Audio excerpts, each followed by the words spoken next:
부활절부터 시작해서 주일 오전 예배 때는 예수님의 부활 주제로 어떻게 보면 시리즈 설교를 계속하고 있는 겁니다. 오늘 세 번째 시간인데 예수님의 부활 시리즈 세 번째 시간이에요. 제목 뭐죠? 다 같이 한번 읽어보겠습니다. 시작.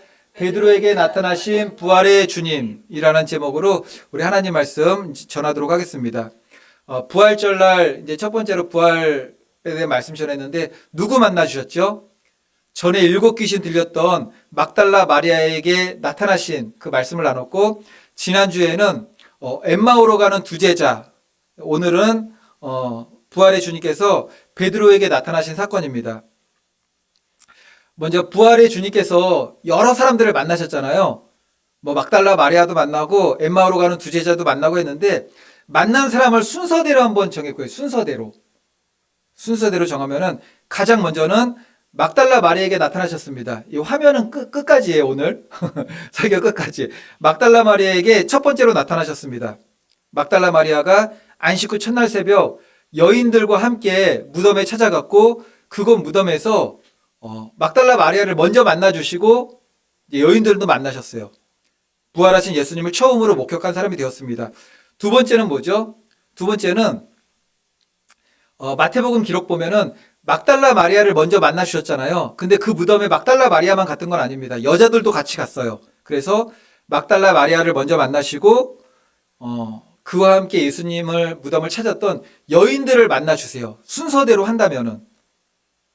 그리고 이 여인들은 제자들에게 예수님께서 말씀하셨잖아요. 내가 부활했으니 가서 전하라. 막 가가지고 부활의 주님을 전하시게 됩니다. 세 번째로 누구에게 나타나셨느냐면은 베드로에게 나타나셨어요. 근데 우리가 엠마오로 가는 두 제자를 더 기억하는 것은 베드로에게 나타나신 것은 무슨 사건으로 기억된 게 아니에요. 그냥 오늘 본문처럼 한 절 기록되어 있어요. 베드로에게 나타나셨다. 엠마오로 가는 두 제자가 먼저 얘기한 거죠. 가서 우리 주님께서 살아나시고 시몬에게도 보이셨다. 그 성경은 부활의 주님께서 베드로 만난 사실만은 기억하고 있죠. 다른 구체적인 대화나 그런 언급은 없습니다. 그리고 엠마오로 가는 두 제자에게 나타나셨고, 그 후에 도마가 없을 때 10제자에게 나타나셨죠. 10제자 나타나시고, 이때 제자들에게 이렇게 한번 숨을 쓰신 다음에 성령을 받으라 말씀하세요.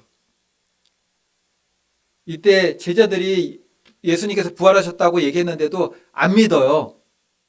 그리고 그 후에 다시 제자들에게 나타나셨는데 이때 도마도 있었어요. 도마가 이때 믿게 되죠. 오 주님 그러면서. 이외에도 고린도전서 15장 6절 보면은 그 후에 500여 형제에게 일시에 보이셨나니 그 중에 지금까지 대다수는 살아있고 어떤 사람은 잠들었으며, 이제 좀 한참 지난 다음에 이제 기록한 겁니다. 그리고 예수님께서 부활 후 승천하실 때 보이게 되죠. 순서대로 하면은 가장 먼저 1. 막달라 마리아, 2. 무덤을 찾았던 여인들, 3. 베드로, 4. 엠마오로 가는 두 제자, 5. 11제자, 그 외 제자들, 그 다음에 도마, 그 다음에 500의 형제들에게 보이셨던 겁니다. 이 부활이 굉장히 중요한 이유가 뭐냐면은 기독교에서 굉장히 중요해요. 구약시대에는 예배를 언제 드렸습니까? 안식일이잖아요. 안식일은 월화수목금토일로 치면은 토요일이 안식입니다. 그러면 오늘날 교회는 안식일이 아닌 예수님께서 부활하신 날을 기념하여서 그 날을 주일 예배로 드립니다. 언제부터 안식일이 아닌 주일날 예배를 드렸을까요? 구약시대에는 안식일에 계속 예배를 드렸어요. 예수님도 안식일을 지키셨어요. 안식일의 주인이시고, 예수님 부활하시고 승천하신 다음부터 이제 주일을 안식일이 아닌 주일로 날짜를 옮겨서 예배를 드렸는데, 그러면 주일을 예배 드린 때는 언제부터 예배를 드렸을까요? 지금도 주일이 아닌 안식일날 예배 드리는 교회들이 있습니다. 알고 있는 대표적인 교회가 있으시죠? 어느 교회가 그러죠? 예, 제7일 안식일 교회. 안식교가 안식일날 예배 드리고, 얼마 전에 저를 붙잡았던 하나님의 교회도 토요일날 안식일이라고 저한테 뭐 계속 얘기하더라고. 안식일이 진짜라고 막 얘기하고 갑자기 무슨 카드 같은 게 하나 있어요. 카드를 보여주더니 뭐 6월절 써 있으면 6월절 왜 안 지키냐고. 그러면서 그것만 막 외웠나 봐요. 막 얘기를 해요. 그것만. 해가지고. 근데 전화번호도 없고 뭐도 없어요. 이게 바코드만 있어가지고 그거 찍으면은 하나님의 교회 그걸로 이제 사이트로 들어가게 되는데 주일날 대표적으로 부흥하는 뭐 안식교는 항상 그랬었고 하나님의 교회가 막 부흥합니다. 신천지하고 함께. 또 안식일날 예배드리죠. 안식교나 하나님의 교회 같은 이단 교회에서 오늘날 개신교에서 주일날 예배 드리는 거에 대해서 뭐라고 하냐면은 저를 만난 사람도 그렇게 얘기하더라고요. 당신들 언제부터 주일날 예배 드렸는지 아십니까? 그러면은 우리가 정확히는 잘 이렇게 설명할 수가 없잖아요. 주일날 안식일 뭐 부활해서 예배 드렸다고 하는데 언제부터 예배 드렸습니까? 예배 드렸는지 막 설명을 해요. 로마 제국의 황제 콘스탄틴 대제 그냥 이름은 들어보셨죠? 로마가 모든 길은 다 로마로 통했어요. 그래서 로마에서 법을 만들면은 전 세계 법이 돼요, 그게. 로마 제국의 황제 콘스탄틴 대제 때 토요일 날 드리던 안식일 예배를 기독교를 우리나라 국교로 정한다. 딱 선포했어요. 기독교가 국교예요, 이제. 그러니까는 이 기독교에 맞춰가지고 날짜도 다 변한다.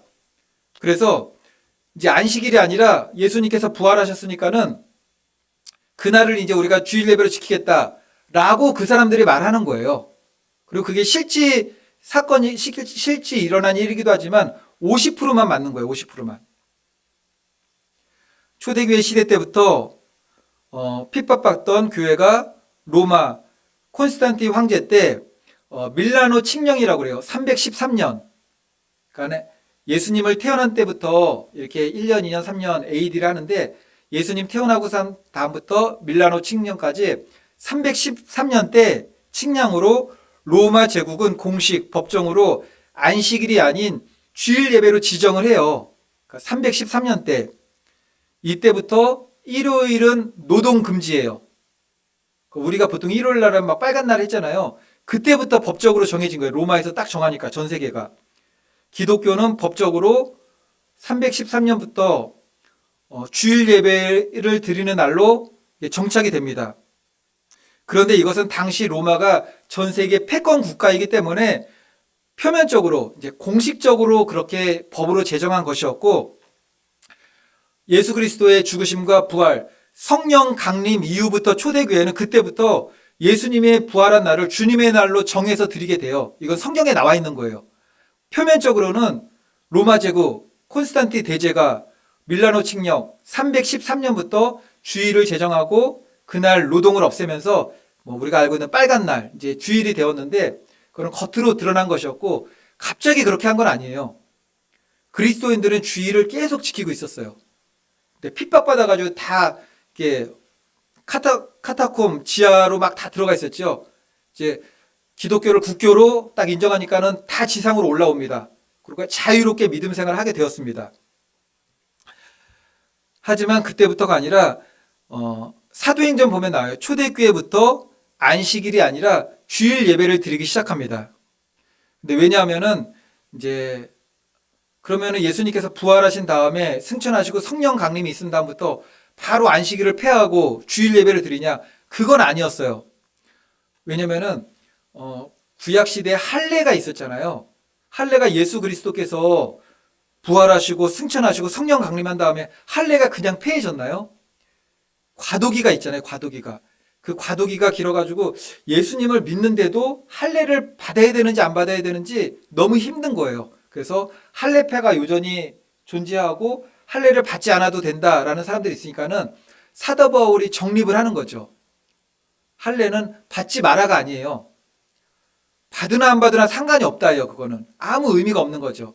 예수 그리스도 안에서는 세례를 받고 구주로 영접하게 되면은 할례는 이제가 아니죠. 그 너희들이 몸에 있는 할례가 아니라 마음의 할례를 받으라고 합니다. 그리고 주님께서 너희들이 기념하라고 그런 건 할례가 아니라 성례를 기억하라고 그랬죠.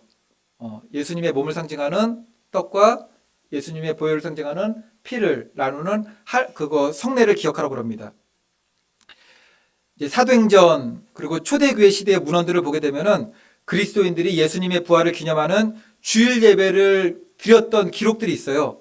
사도행전 20장 7절 한번 볼까요? 찾아보겠습니다. 사도행전 20장 7절 행이라고 돼 있을 거예요. 행. 사도행전 20장 7절 보면 한번 찾아봅시다. 사도행전 20장 7절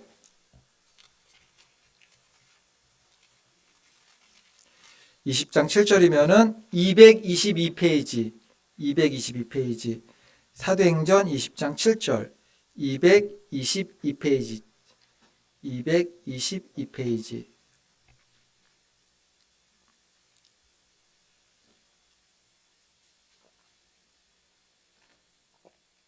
이게 성경이 이게 찾는 게 쉬운 건 아니지만 그냥 하다 보면 이게 나중에 익숙해지는 때가 옵니다.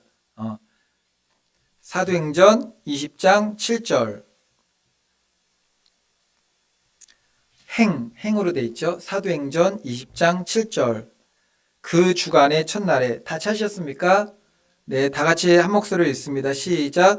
그 주간의 첫날에 우리가 떡을 떼려 하여 모였더니 바울이 이튿날 떠나고자 하여 그들에게 강론할세 말을 밤중까지 계속하매 이게 청년 유두고 떨어지는 사건이잖아요. 여기서 그 주간의 첫날은 안식구 첫날이에요. 곧 예수님께서 부활하신 날, 이날 예배를 드리며 말씀을 강론하고 설교가 있었던 거죠. 예배가 있었다는 겁니다. 그리고 고린도전서 16장 2절은 제가 읽겠습니다. 매주 첫날, 안식구 첫날, 주일 말하는 거예요. 매주 첫날에 너희 각 사람이 수입에 따라 모아 두어서 내가 갈 때 연보를 하지 않게 하라. 이거 무슨 말씀이냐면은 매주 첫날, 그러니까 안식구 첫날, 주일날 연보를 거두라, 헌금을 거두라 그 말씀이에요. 매주 첫날. 그러니까 주일 헌금도 초대교회 시대부터 있었던 겁니다. 주일 헌금도. 오늘날에도 개신교의 모든 예배에 헌금을 자유롭게 내지만 주일날 예배 시간에 공식적으로 봉헌 시간이 있죠. 그러니까 왜 모든 예배에 헌금이 있냐면은 기도원 가시면은 사람들이 이렇게 얘기하는 사람들이 있어요.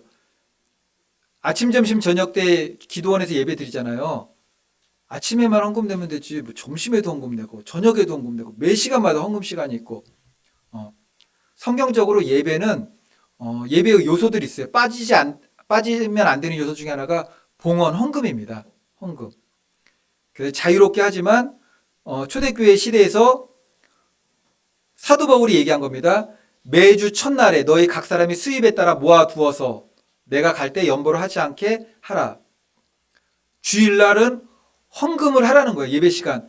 그 사도 바울이 얘기한 게 아니라 그 성경적인 원리입니다. 그리고 구약 시대에는 제사를 드렸잖아요. 제사 때 예배에 드릴 예물이 빠진 적이 없죠. 이게 헌금이에요. 헌금. 그러니까 주일 예배 헌금을 거두는 거, 헌금을 내는 것은 성경에 기록된 성경적인 거예요. 혹시 우리 성도님들 기도원 가면은 아침, 점심, 저녁 이게 본인의 형편에 따라 내면 되지만 헌금 왜 자꾸 거두는 거 이러면 안 돼요. 이건 성경적인 겁니다. 그리고 즐겨내는 자를 기뻐 받으신대요. 그렇게 자유롭게 내시면 되는 거죠. 그런데 공식적으로 주일 예배는 헌금을 거두라 하셨다라는 거죠. 사도 바울은. 우리가 일요일 예배라고 하지 않고 주일 예배라고 그래요. 주일 예배. 주일이 무슨 뜻일까요? 주일. 주일이란 말은 그냥 지어낸 말이 아니라 초대교회 성도들이 쓰던 말이었고 성경에 나오는 말이에요. 그러니까 주일, 우리가 드리는 이 주일 예배는 성경에 기록되어 있고 초대교회부터 이어져 내려왔던 예배였다. 그런데 로마가 국교로 밀라노 칙령 313년에 하면서 그때 법적으로 로마에서 모든 길이 로마로 통하던 전 세계 패권 국가였던 로마가 법으로 정하면서 그렇게 모든 세계 교회가 그렇게 법적으로 이렇게 하게 되었다라는 거죠. 그런 거 보면 대단하지 않습니까? 불교 국가든 어느 국가든 주일은 다 쉬잖아요. 주일은 누구와 함께입니까? 신원 에베네셀. 주일은 주님과 함께 신원 에베네셀. 그런 거죠. 우리가 일요일 예배라지 않고 주일 예배라고 하는데 초대교회 성도들은 예수님의 부활을 기념하는 날을 주님의 날, 그래서 주일이에요. 주님의 날. 주일은 그냥 주님의 날이라는 것도 있지만 주님의 부활을 기념하는 날이에요. 주님의 부활을 기념하는 날. 주일이 성경에 나옵니다. 성경에. 한번 볼까요? 가장 끝에 있는 신약 성경 가장 끝에 성경책 가장 끝에 있는 성경 요한계시록 1장 10절. 성경책 가장 끝에 있는 성경입니다. 요한계시록 1장 10절. 개라고 써 있어요. 성경에는 개라고 써 있고 요한계시록 1장 10절. 요한계시록 1장 10절이 주일이 나와요. 주일. 그날이 주님의 부활을 기념하는 날, 주의 날, 주일 나옵니다. 네. 네. 성경 찾는 거는 즐거운 일입니다. 네. 아멘. 할렐루야. 네. 아마 우리 어머님들이 나중에는 이제 새로 오신 분들 있으면은 빨리 찾아, 내가 찾아줄게. 막 그 자리 옮기시고, 지금 우리 집사님이 옮기시지만 나중에 어머님들이 옮기시면서 이렇게 찾아주시고 그러시겠죠. 요한계시록 1장 10절. 네, 다 찾으셨습니까? 주의 날에 시작. 주의 날에 내가 성령에 감동되어 내 뒤에서 나는 나팔 소리 같은 큰 음성을 들으니, 이 구절은 사도 요한이 요한계시록을 적게 하는 그 환상을 보던 계시가 열린 때를 말하는 거예요. 주의 날, 주일이에요. 주의 날, 주일. 주일날이 그 언어로 하면은 주님께서 부활하신 날, 주님께 속한 날이에요. 그 뜻이 주님께 속한 날, 주님께서 부활하신 날. 그러니까 사도 요한이 요한계시록에 아주 그냥 너무나 신령한 계시와 환상들을 보잖아요. 그게 언제 열렸냐면은 주의 날 때 열렸대요. 주일날 열린 거예요. 주일날. 주일날 열린 거죠. 성경에 뭐 사도행전이나 요한계시록 같은 곳에 주일 예배를 드렸다는 기록이 있고, 초대 교회에 그리스도인들이 글을 쓴 것들이 남긴 것들이 있잖아요. 이제 사도들이 있잖아요. 11사도, 12사도가 있고 그의 제자들을 갖다가 속사도라고 그래요. 속사도. 속사들 중에서 이제 초대기에 순교했던 그 속사도 중에서 유스티누스라는 사도가 있어요. 그러니까는 AD 100년부터 165년간 살았으니까 65세 때 순교한 거예요. AD 100년에 딱 태어나서. 그런데 사도 요한이 요한계시록을 언제 썼냐면은 AD 95년에 썼어요. 95년에 쓰고 한 5년 정도 살다가 100년에 죽었다고 그래요. 그러니까 사도 요한이 죽은 그 해 유스티니우스라는 그 제자가 태어났죠. 그러니까 거의 연결되는 제자죠. 연결되는 그 제자가 이제 순교를 하긴 했지만 여러 가지 기록을 남겼는데, 이미 그때 주님의 날, 주일날 예배를 드렸다는 기록들이 막 있어요. 그 기록 근거는 성경이죠. 성경에도 기록이 있고 초대교회 그리스도인들이 남긴 문서들 중에 주일날 예배드렸던 기록이 있는 거죠. 그러니까 이 사람이 AD 100년에 태어나서 AD 165세에 죽었잖아요. 그리고 그 뒤로부터 한 200년이 흐른 다음에 313년에 주일을 선포했으니까는 313년에 주일을 선포하긴 했지만 주일을 그때부터 지켰던 건 아니죠. 초대교회 시대부터, 성경이 기록된 사도행전 시대부터 주일 예배는 드렸다라는 겁니다. 그렇다고 해서 저희 개신교는 모든 개신교 교회가 바른 개신교회, 정통 개신교회라고 하는데 주일날 다 예배드려요. 그렇다고 해서 안식일날 예배드리는 교회를 이단이라고 하진 않습니다. 안식일날 예배 드리는 것 때문에 이단이라고 하진 않아요. 그런데 안식일날 예배 드리는 교회는 이단밖에 없어요. 그러니까 성경의 교리적으로 볼 때 안식일날 예배를 드린다고 해서 그거 이단이다라고 말할 수는 없다라는 거죠. 근데 주님의 날을 기념하기 때문에 모든 개신교회들이 주님의 날, 부활하신 날 예배를 드려요. 근데 어쨌든 간에 안식일날 그렇게 예배를 드리는 교회들은 정상적인 교회는 없다라는 거죠. 그러니까 성경의 교리적으로 안식일날 예배 드리면 너희들은 이단이다 그렇게 말하지는 않습니다.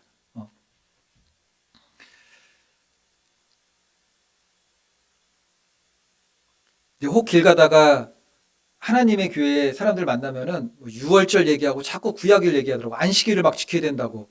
그리고 우리가 드리는 예배 막 잘못된 거라고. 그리고 그 이단들의 특징이 있어요. 정상적인 교회에서는 성경을 이게 전체적으로 그냥 다 배우잖아요. 전체적으로 말씀하기 때문에 많이 아는 것 같지만 막 집중해서 하나만 파지 않으니까는 많이 아는 것 같은데 정확히 알지 못해요. 그래서 막 그 이단들이 파고 들어오면은 이건 아닌 거라는 건 아는데 뭐라고 답변할 수 있는 막 그런 말들이 막 이렇게 정확하게 막 정립이 안 되죠. 근데 이단들은 말씀 많이 몰라요.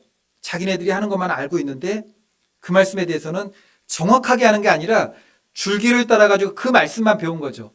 그래서 그 말씀 밖에 있는 것을 갖다가 제시하면은 막 화를 내더라고 보니까 화를 내요. 화를 내요. 근데 디모데후서 혹시 길을 가시다가 붙잡는 사람 보면은 성도님들은 대화를 하지 마십시오. 디모데후서 2장 23절 보면은 어리석고 무식한 변론을 버리라. 이에서 다툼이 나는 줄 알미라. 어리석고 무식한 변론이래요. 무식한. 그러니까 이단들이 말하는 거는 어리석은 변론이고 무식한 겁니다. 그러니까 전혀 모르고 얘기하는 거예요. 전혀 모르고. 그러니까 내가 정확히 알고 있는 말씀이라 하더라도 이게 얘기를 하지 말라는 거죠. 이 땅에 있는 어느 목회자도 성도님들도 이단이 우리를 미혹하려고 미끼로 말씀을 던졌는데 그 말씀을 이길 수 있는 말씀이라 하더라도 그들은 지지가 않는 거죠, 그냥. 그러니까는 변론하지 말라. 둘 중에 하나, 미혹되거나 다투거나 둘 중에 하나예요. 이제 오늘 본문 말씀으로 제가 베드로에 대한 말씀을 하려고 그러는데 베드로에 대한 말씀하기 전에 서론이 길었죠. 말하기를 주께서 과연 살아나시고 시몬에게 보이셨다 하는지라 엠마오로 가는 두 제자가 부활하신 주님을 만난 후에 다시 예루살렘으로 돌아가서 다른 제자들에게 부활의 주님에 대한 소식을 전하게 됩니다. 여기서 시몬에게 보이셨다라는 말은 부활하신 예수님이 자신들보다 시몬이 누군지 아십니까? 네, 베드로예요. 근데 우리가 성경을 읽다 보면은 어느 때는 시몬이라고 얘기하고 어느 때는 시몬 베드로라고 얘기하고 어느 때는 베드로라고 얘기해요. 근데 그게 의미가 있습니다. 의미가. 가장 먼저 새벽에 예수님이 장사된 무덤을 찾던 7 귀신 들렸던 막달라 마리아에게 보이시고 여인들에게 보이셨어요. 너무 은혜롭지 않습니까? 그 여인들, 제자라고 한 번도 생각하지 않았던 그 여인들, 귀신 들렸던 막달라 마리아에게 보이시고 그 다음에 시몬에게 보이셨는데 예수님의 제자들 중에서 가장 먼저 봤던 제자는 시몬이에요. 시몬. 우리가 보통 베드로라고 부릅니다. 그에게 이름을 부를 수 있는 3개의 이름이 있어요. 하나는 오늘 누가복음 24장 34절에 나오는 시몬이라는 이름이 있고요. 또 하나는 우리가 익숙한 베드로란 이름. 베드로란 이름은 헬라어예요. 헬라어. 그리고 예수님께서 지어준 겁니다. 근데 예수님께서 처음에 베드로란 이름을 지어줄 때 너는 베드로야 그렇게 말씀하지 않으셨어요. 헬라어로 베드로야라고 말씀하지 아니하시고 아람어로 말씀하셨어요. 아람어로 베드로가 뭘까요? 네, 게바입니다. 게바. 네, 반석이란 뜻의 게바예요. 게바.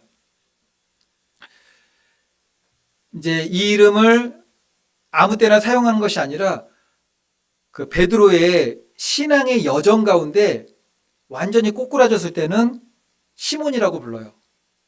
그리고 완전히 꼬꾸라진 것도 아니고 그렇다고 충만한 것도 아니고 막 회복되려고 막 몸부림칠 때 시몬 베드로라고 불러요. 그리고 완전히 성령 충만할 때는 베드로라고 부릅니다. 그래서 사도행전에서는 베드로밖에 안 나와요. 시몬이 안 나오고. 시몬이라는 이름은 유대식 히브리어 이름이에요. 그러니까 시몬이라는 이름이 굉장히 많겠죠.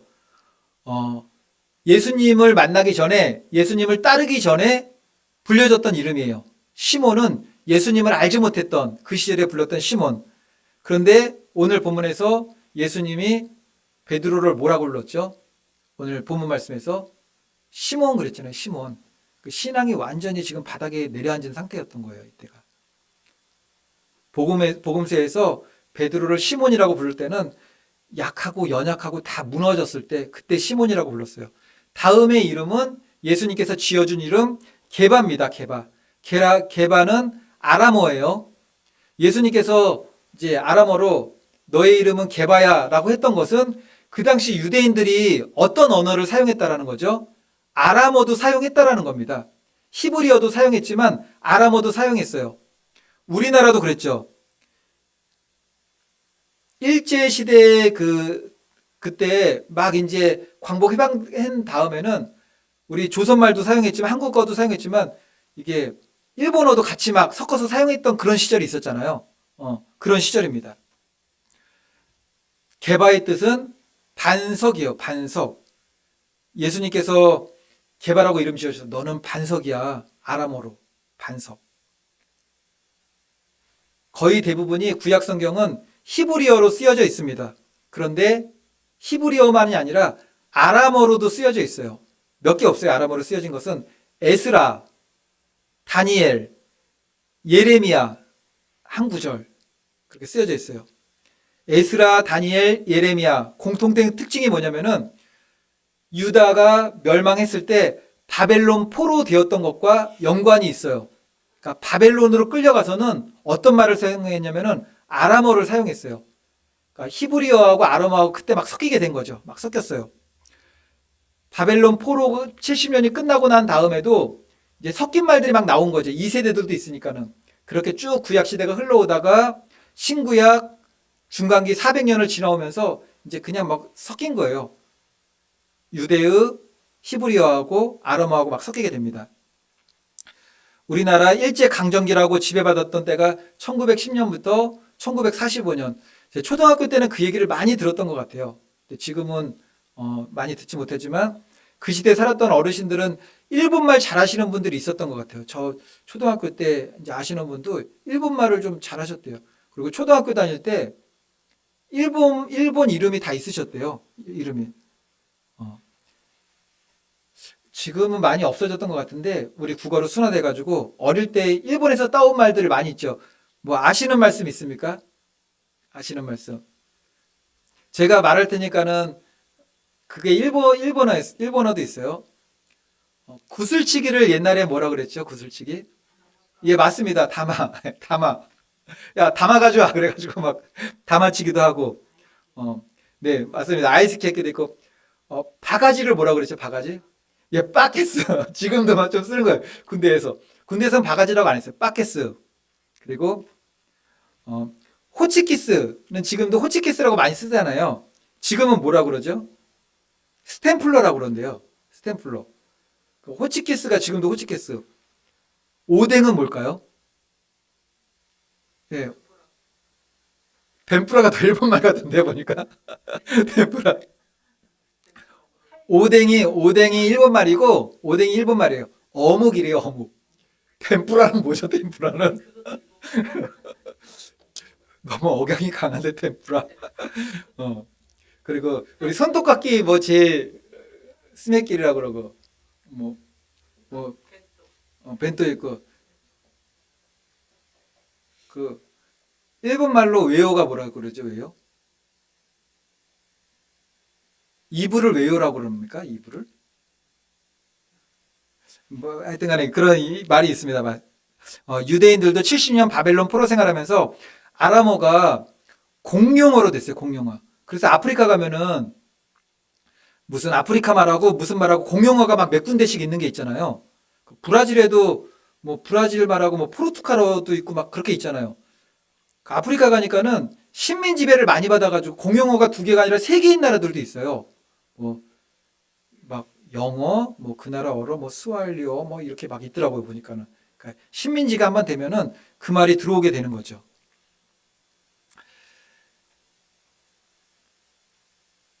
게바는 아람어고 게바는 아람어, 게바를 헬라어로 하면은 이제 베드로. 그러니까 시몬은 예수님 만나기 전에 옛 이름이었고 게바는 예수님 만나 주신 다음에 예수님께서 붙여 주신 아람어로 너 게바야. 그러니까는 게바라고 안 들렸겠죠. 시몬한테는 반석이라고 들렸겠죠. 그냥 너 반석이야 그런 거죠. 우리는 게바지만. 그런 의미에서 시몬이란 이름, 시몬 베드로라는 이름, 시몬 베드로는 옛날하고 새 이름하고 섞여 있는 거잖아요. 이게 시몬 베드로가 한 이름이 아닙니다. 원래 시몬이란 이름은 베드로가 섞인 거잖아요. 그리고 이제 베드로라는 이름. 이게 믿음의 정체성의 구간이었다라는 거죠, 그게. 그런데 오늘 말씀 보면은 부활하신 예수님께서 누구를 찾아오셨습니까? 시몬에게 찾아오셨죠. 시몬이 누구죠? 지금 예수님께서 찾아오신 시몬이 누구죠? 예수님 3번 부인한 사람이에요. 3번 부인하고, 그런데도 닭이 울 때 한없이 통곡했던 사람. 복음서에서 언제 시몬으로 불리고 언제 베드로라 불렸는지 보면은 주님을 알지 못했던 옛사람으로 살 때 시몬이라고 불렸어요. 주님을 알지 못할 때. 그러다가 주님을 만나고 베드로란 이름을 갖고 복음서에서도 막 베드로란 이름으로 나와요. 베드로란 이름으로 너는 반석이야. 막 예수님 따라다니면서 막 그럴 때는 베드로였어요. 예수님 부인하면 다시 시몬으로 돌아가는 겁니다. 옛사람으로 돌아가는 거죠. 그런데 사실 예수님을 부인한 뒤 다시 시몬으로 불린 게 아니죠. 예수님을 부인하고 시몬으로 불린 게 아니라 예수님께서 시몬으로 또 부른 때가 있어요. 언제냐면은 겟세마네 동산에서 예수님 기도할 때 겟세마네 동산까지 갔던 3명의 제자 있죠. 누구죠? 3명의 제자? 베드로, 요한, 야고보? 베드로, 야고보, 요한이죠. 베드로, 야고보, 요한인데 이때 너희들이 1시간도 깨어있지 못하느냐 막 잠잤잖아요. 육신은 약하로되 마음은 원이로다 할 때 그때도 잠자고 있는 깨우면서 시몬아 그러면서 깨워요. 시몬아. 그때도 반석이 아니었던 거죠. 다 무너져 내려가지고 시몬아 그래요. 예수님께서 자신이 친히 지어주었던 베드로라고 계속 불렀어요. 베드로야 베드로야 계속 부르다가 십자가 사건 앞두고 겟세마네 동산에서 잠든 베드로를 보면서 그때는 또 시몬아 그러는 거죠. 예수님 알지 못했을 때 이름 시몬아. 마가복음 14장 37절 보니까는 돌아오사 제자들이 자는 것을 보시고 베드로에게 말씀하시되 아직 말씀 안 한 거예요. 뭐라고 말씀하셨냐면은 시몬아 자느냐 그래요. 너는 베드로가 되어야 되는데 베드로가 지금 아니야. 넌 시몬이야. 시몬아 자느냐? 내가 1시간도 깨어있을 수 없느냐? 라고 말하는 거죠. 금요 저녁 예배 때 우리가 말씀에 대해서 나누면서 어떤 주제로 말씀을 나눴죠? 기도 나눴죠. 기도는 자동차의 엔진과 같다라고 했습니다. 엔진 없는 자동차, 엔진이 고장난 자동차, 제 아무리 BMW, 아우디, 벤츠라 할지라도 엔진이 없거나 엔진이 망가지면은 그냥 고물 자동차하고 똑같아요. 움직일 수가 없습니다. 기도 없으면은 우리는 움직일 수 없어요. 기도 없으면 우리는 베드로가 될 수 없습니다. 기도 없는 사람은 그냥 시몬이에요. 시몬. 옛날 주님을 알지 못했던 시몬. 예배 참석하는 것과 기도는 또 다른 겁니다. 말씀을 듣고 설교를 듣는 것과 기도는 또 다른 거예요. 교회와 성도 신앙생활에 있어서 두 기둥이 뭐죠? 우리가 막 얘기를 많이 하는데 네 맞습니다. 기도와 말씀으로 사도행전 6장 4절 보면은 사도들이 7집사도 세우고 왜 그렇게 했느냐? 우리는 오로지 기도하는 일과 말씀 사역에 힘쓰리라. 기도와 말씀에 힘쓰기 위해서. 기도와 말씀만이 신앙생활의 전부가 아닙니다. 중요한 요소들이 많아요. 그런데 신약과 구약처럼 교회와 우리 성도님들의 믿음을 지탱하는 두 기둥을 딱 얘기하라고 그러면은 기도와 말씀이에요. 봉사도 있고 헌신도 있고 전도도 있고 선교도 있습니다. 근데 기도와 말씀이 없으면 다 무너져 내린다는 거죠. 그것도.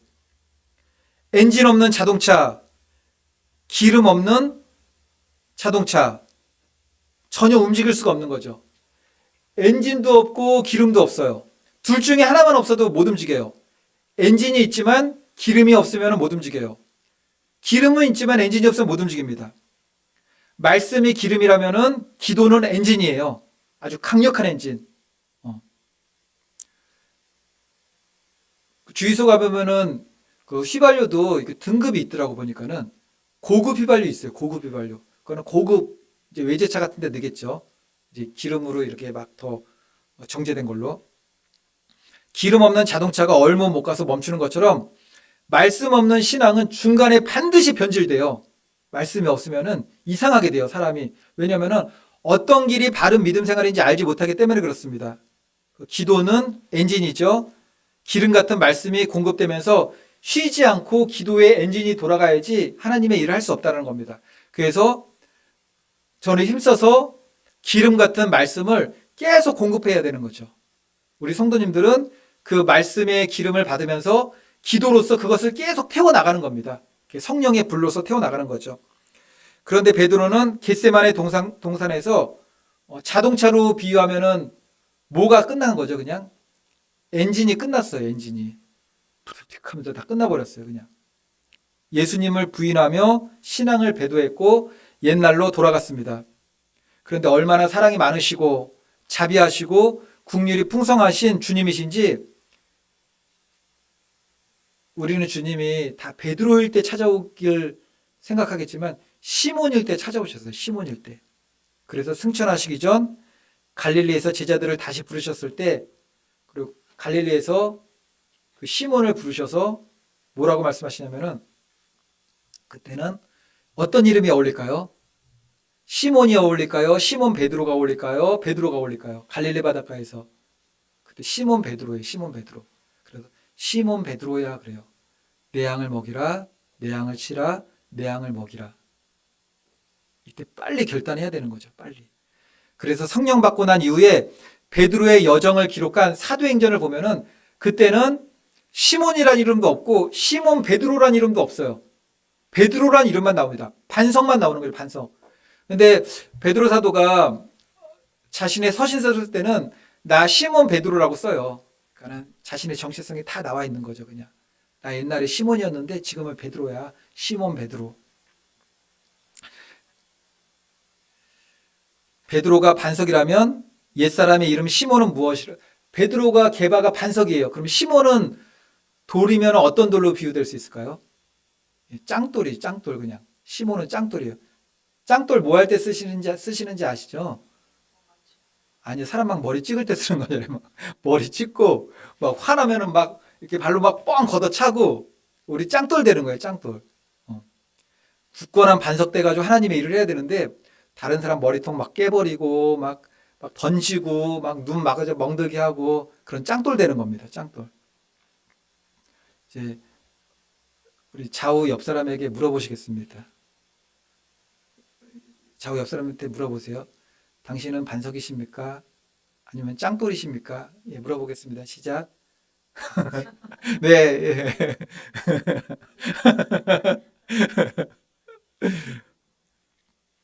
이제 스스로에게도 이제 질문해 보는 겁니다. 나는 반석인가? 나는 짱돌인가? 나는 베드로인가? 나는 시몬인가? 예수님께서 붙잡혀 가실 때 그 믿음이 너무나 연약해서 짱돌이었어요. 짱돌. 짱돌. 그런데도 이 짱돌이 예수님 부인한 다음에 그 전에 얘기했잖아요. 다 걸기 전에 너가 나를 3번 부인하라. 그 말씀이 생각나서 밖에 나가서 심히 통곡했대요. 심히. 회개했겠죠. 회개했을 겁니다. 여인들이 예수님의 부활 소식을 전할 때 이제 제자 중에서 2명이 막 무덤으로 달려갔습니다. 여러 제자가 있었는데 그 중에서 제자 2사람만 무덤으로 막 달려갔어요. 무덤으로 달려간 제자 이름이 누구냐면은 베드로하고 요한이에요. 사도 요한. 요한계시록을 쓴 사도 요한.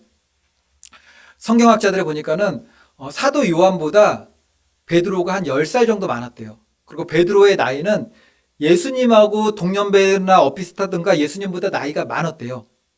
처음에 예수님께서 베드로 부를 때 베드로는 결혼을 했을까요? 안 했을까요? 예, 베드로 장모 열병 고치는 사건이 나오잖아요. 뭐 그런 여러 가지 이제 기록들로 해가지고 베드로가 나이가 좀 많았대요. 한 요한보다는 한 10살 정도 많고 예수님보다는 같은 연배이거나 더 많았을 것이라고 얘기합니다. 그러면은 10살 어린 요한하고 10살 많은 베드로가 막 뛰어가요. 요한도 이제 제자니까는 그건 아니겠죠. 막 어린 사람은 아니잖아요. 청년이잖아요. 누가 먼저 무덤에 도착했을까요? 예, 요한이 먼저 도착했습니다. 요한이.